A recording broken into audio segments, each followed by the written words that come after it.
Өкмөт тойдун асиясыз коноктордун санын 200дөн ашырбоону сунуштады. Буга жогорку кеңештин депутаттарынын пикири кандай, сурап көрөбүз. Өкмөт азыр тойдун асиясыз өткөрүүгө, анан 200дөн ашык киши чакырбоого тыюу салып атат. Анан бул кимге пайда, кимге зыян деп ойлойсуз? Бул жөнөкөй элге, карапайым элге, жалпы эле Кыргызстаныбызга, мамлекеттин келечегине пайда деп айтат эле. Буга деле мындай чекит койгондун бир жакшы жагы, бул жерде деле мындай байлардын өзүнчө бир өткөзсө, ага тең болом деп, же элден калбайм деп, же мен деле баламды элден калтырбайын, жакшы бир тойду берейин деп, тилекке каршы анын артында дагы мындай карызга баткан учурлар көп да. Анан жөн эле ысырапчылык. Канча акча кетиресиң, болгону бир 1-2 саатта ошол ишенерсең бүтөт дагы, бирок анын артында тескерисинче карызга батып калып атасың. Андан көрө ал акчаларды ошол үй бүлөгө берсе, ал акчаларды үй бүлөнүн келечегине бир муктаждыктарды алып берсе, мен туура деп ойлойм. Ошондуктан бул чектөө керек.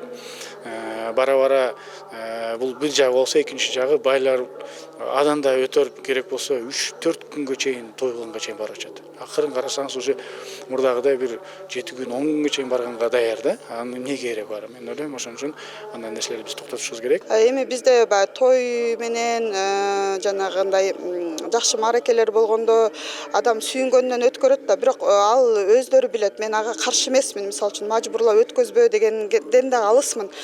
Бирок баягы кыйналган катмарлар дагы баягы ушундай той өткөрсөм экен деп карыз алып, мисалы үчүн кыйналып миграцияда жүргөндөр да өзгөчө. Эми азыр кымбатчылыкты эске алганы менен бул туура эле демилге деп ойлойм. Эми ал кандай механизмдер, кандай аркылуу болот, ал суроо жоопторду сөзсүз түрдө беребиз. Анан өзүм дагы пикиримди айтам. Бирок жалпысынан мен колдойм.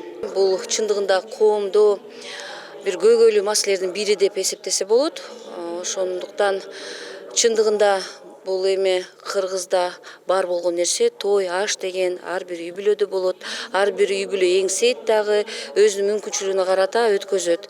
Бирок ошону менен бирге мындай чараларды өткөзүп атканда кээ бирки үй бүлөлөргө бул аябай оор жүктөн болуп, ашыкча каражаттар сарпталып, биринен бири өтүп, ушундай бир мусулманчылыкка ылайык келбегенде эле бир ысырапчылыкка дагы алып келип атат да.